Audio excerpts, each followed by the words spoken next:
perkenalkan namaku Asmakuljah Mahmuda dengan NIM 857531035. Tonton videoku ya yang berjudul Pertumbuhan, Perkembangan, dan Perkembangbiakan Makhluk Hidup. Halo teman-teman, pada praktikum kali ini aku akan mengamati proses pertumbuhan dan perkembangan makhluk hidup, khususnya pada tahap perkembangbiakan. Pengamatan ini dilakukan selama beberapa hari untuk melihat perubahan yang terjadi secara bertahap, yang berjudul Pertumbuhan, Perkembangan, dan Perkembangbiakan Makhluk Hidup. Hari pertama, belum terlihat adanya perubahan yang signifikan. Media yang digunakan masih tampak sama seperti awal dan belum ada tanda-tanda aktivitas dari makhluk hidup yang diamati. Hal ini wajar karena proses awal biasanya membutuhkan waktu untuk beradaptasi dengan lingkungan. Kondisi ini menunjukkan bahwa pada tahap awal, organisme masih dalam fase penyesuaian sebelum mulai Nah, ini dia wujud lalat pada hari pertama. Memasuki hari kedua hingga ketiga, mulai terlihat adanya perubahan. Muncul bercak-bercak putih yang menandakan adanya proses bertelur atau awal dari perkembangan makhluk hidup tersebut. Perubahan ini menunjukkan bahwa organisme sudah mulai aktif dan memasuki tahap reproduksi. Bercak putih tersebut merupakan tanda awal dari siklus kehidupan yang sedang berlangsung.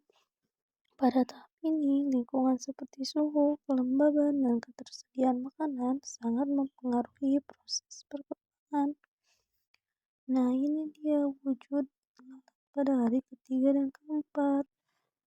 Masuk hari ketiga hingga keempat, itu perubahan yang cukup jelas. Telur yang sebelumnya terlihat sebagai busa titik mulai menetas dan berubah menjadi larva. Larva yang muncul berwarna putih dan bentuknya menyerupai belatung. Pada tahap ini, organisme sudah memasuki fase pertumbuhan aktif, ditandai dengan pergerakan larva yang mulai terlihat di dalam media. Larva tersebut mulai mencari makan dari lingkungan sekitarnya, sebagai sumber energi untuk tumbuh dan berkembang ke tahap berikutnya. Hari ketiga dan keempat, telur menetas dan menjadi larva yang putih seperti belatung. Pada hari kelima hingga keenam, larva mengalami perubahan lebih lanjut. Ukuran larva semakin membesar dan pergerakannya juga semakin aktif.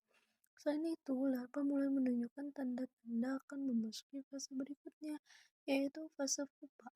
Biasanya, larva akan mencari tempat yang lebih kering atau menempel pada permukaan tertentu untuk melanjutkan proses metamorfosis.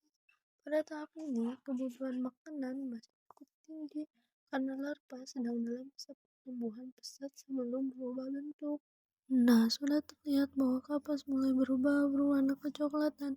Masuki hari ketujuh hingga ke-8, larva mulai berubah menjadi pupa atau kepompong. Fase ini menggambarkan pergerakan sudah mulai berkurang karena organisme sedang mengalami proses perubahan bentuk di dalam tubuhnya.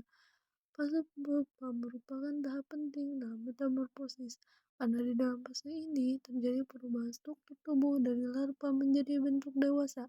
Walaupun terlihat diam, sebenarnya di dalam pupa sedang berlangsung proses perkembangan yang sangat kompleks sehingga nantinya akan muncul makhluk hidup dewasa. Nah, ini adalah hari terakhir, hari ke-7 dan ke-8, di mana larva sudah menjadi pupa dewasa. Dari pengamatan hari ke-1 hingga hari ke-8, dapat disimpulkan bahwa makhluk hidup mengalami perubahan bertahap dalam siklus hidupnya, mulai dari telur, larva, pupa, hingga menjadi dewasa.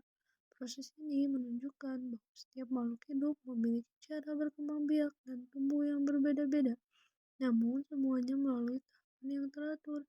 Melalui praktikum ini, kita dapat memahami secara langsung bagaimana proses kehidupan berlangsung secara nyata.